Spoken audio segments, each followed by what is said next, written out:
In the world we live in today, the richest 1% of the population controls 48% of the total wealth, and the top 80 richest individuals are worth as much as half the world's population, or roughly 3.5 billion people. When considering these figures, there is no doubting the fact that there is a separation between the rich and the poor. While many people assume these wealthy individuals gained their wealth by being born into wealth or winning the lottery, that simply isn't true. In fact, only 11 out of the 80 richest individuals were passed down their fortunes, with the other 69 having made their wealth through their own hard work and determination. And one of these 69 individuals is none other than the investor mogul himself, Warren Buffett. Like the majority of these rich individuals, Warren Buffett grew up in a middle-class family but found a way to amass the knowledge and skills that would eventually lead him to accumulating a wealth of over $70 billion. Undoubtedly, we have all seen people living in excess and others living with next to nothing, but have you ever taken a second to think about what truly separates the rich from the poor? Sure, the obvious answer is that the rich have significantly more money than the poor, but I'm talking about the reasons beyond the dollars and cents. When you think about it, a rich and a poor person can live in the same city, have access to the same jobs, and both only have 24 hours in the day, yet one can be living paycheck to paycheck while the other can have more money than they could spend in an entire lifetime. So what truly makes the difference between someone who will amass billions of dollars in their lifetime and someone who will struggle financially forever? Well, using our rich friend John and our poor friend Tim to explain, I will outline exactly what separates the two so you can adopt these rich person habits and realize financial prosperity in your own life. Before we get going, you should know that both John and Tim have similar IQs, come from middle-class families, and live in the same city. In short, neither man has any advantage over the other. However, their bank accounts are at total opposite ends of the money spectrum. It's Monday afternoon and both John and Tim commute home from work. When Tim gets home, he goes over to his couch, turns on Netflix, and binge watches hours of mindless TV to numb himself from the long workday he had.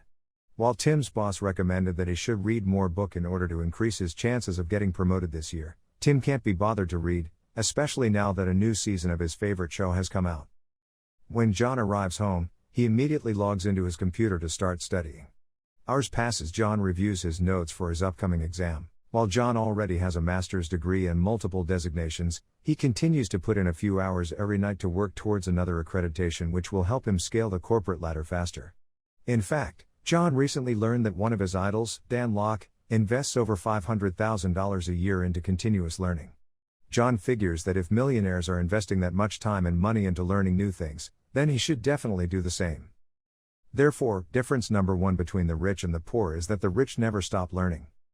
At work the next day, Tim's boss begins handing out bonuses to all of the employees. As Tim opens up his envelope, he sees that he's gotten a $100 bonus, much less than all of his peers. Tim goes up to his boss and complains, saying that he's been at the company for 10 years and this is an embarrassing bonus to have received. His boss goes on to point out that Tim never stays late to help his team and that his productivity has dropped every year since he started. Across town, John is plowing through his current project at work when his boss approaches him. His boss hands him an envelope, and as he opens it, he sees in front of him a $10,000 check in his name. John is stunned and very appreciative of the generous bonus. John's boss goes on to explain that John has been putting in a ton of hours as of late and his last project saved the company $1 million in operating expenses. So to recognize his work, this was the least they could do. Therefore, difference number two is the rich sell value and the poor sell time. The following week, Tim is counting down the days until Thursday, which is when he gets paid. As soon as his boss gives him his bi-weekly check, he rushes to the bank and begins sending out payments to all of his creditors. He sends money to his landlord, to his hydro company, and of course his monthly installment for income tax. As Tim gets to the end of the month, he decides to see just how much money he saved. As he opens his balance, he realizes that not only did he not save any money, but that his account was lower than it was a month prior. Tim has no idea where all the money could have gone. When John gets paid, $500 is automatically deducted and is funneled into a saving account that he can't access. After making sure his savings have been funded for the month, John then makes his mortgage payment, pays his utilities company, and makes his monthly installment of income taxes to the government. At month's end, John smiles as he notices that once again, his bank balance has grown, making him even richer than he already is. Therefore, difference number three is the rich pay themselves first while the poor pay themselves last. One night after work, Tim is watching TV and sees an ad for a new high-definition television that is being released. The TV costs $1,000, which is all that Tim can afford to spend on entertainment devices for the year. While Tim contemplates this purchase, he has also been dying to buy the new PlayStation that just came out, but at a cost of $500 there is no way he can get both. Tim sulks, wishing that his boss didn't suck and had given him a bigger bonus so that he could afford to buy both. After passing his exam, John wants to treat himself for his hard work and decides that he wants to buy himself a new gaming system and TV. John too only has a budget of $1,000 for his purchase, but really wants both the new state-of-the-art TV and PlayStation console. Instead of deciding between the two, John asks himself how he can get both. John figures that he can take on a side consulting project to earn the extra $500 he needs to cover the cost of the PlayStation and build himself the perfect gaming setup to celebrate his big accomplishment. Therefore, difference number 4 is that the rich have a growth mindset while the poor have a fixed mindset. Because Tim dreads going into work every day, he has made grabbing a Frappuccino from Starbucks a staple in his morning routine. Without his sugar-filled latte, Tim knows he couldn't even make it through just a few hours at work, which makes him more than happy to trade $5 a day for his morning jolt of caffeine. John, on the other hand, walks right by Starbucks every day, and instead of getting an expensive latte, he drinks the free coffee that's served at work. Sure, the coffee isn't as good as a Starbucks drink, but being able to save $5 a day on coffee is well worth it in his eyes. You see, John has been saving up that $5 a day for a year and now has $1,500, which he is going to use to go on an all-inclusive trip to Mexico with his friends. John also knows that this delaying of gratification helps him embody the traits of his fellow rich peers, as he learned while reading a Temple University study. The study ranked the most important factors in determining affluence. Occupation, education, location and gender topped the list, but delaying instant gratification beat out many of the more traditional signals, including age, race, ethnicity and height. Researchers believe that a person's ability to envision larger future rewards makes them much less likely to succumb to short-term pleasures, which is why turning down a daily latte was easy when envisioning all the fun he would have on the beach in Mexico with his friends. Therefore, difference number 5 is that the rich understand the power of delaying gratification, whereas the poor seek short-term pleasure. As the economy starts to fall on hard times, many companies begin to lay people off as a cost-cutting tactic. As Tim is sitting at his desk one afternoon scrolling through Facebook and doing the bare minimum to keep his job, he gets a note from his boss. The message says, "Please hand in your laptop and badge at the front desk, we are letting you go." Tim begins to freak out, wondering how he will pay his rent and bills now that his sole source of income is gone. Tim always believed that being an employee meant having job security, and after getting fired he began to wonder if this impression was wrong to have held for so many years. Unfortunately for John, he too is let go by his boss.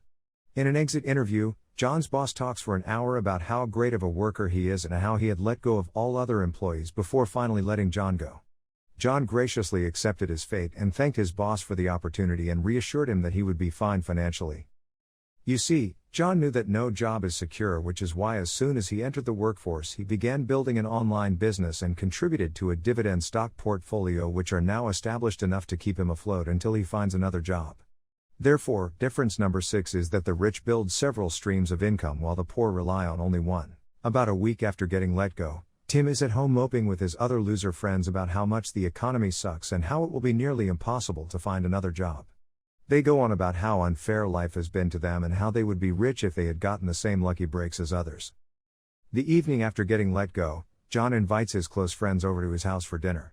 As the group are eating, John explains that due to the hard economic times, he has been let go by his company, but reassures his friends that his other sources of income will more than support his current lifestyle.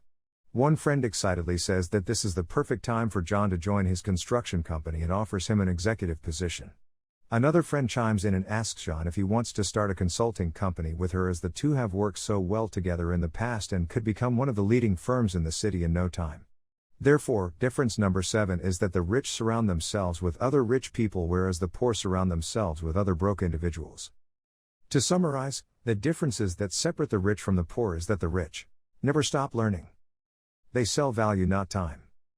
They pay themselves first. They have a growth mindset, not a fixed mindset. They harness the power of delaying gratification. They build multiple streams of income. And finally, they surround themselves with other rich individuals. Thank you guys so much for watching. If you like this video or found a lot of value in it, do give us a thumbs up. If you're new to the channel, consider subscribing for more content like this. If you guys have an idea you'd like to see a video on, Do let me know, and I will see you in the next one.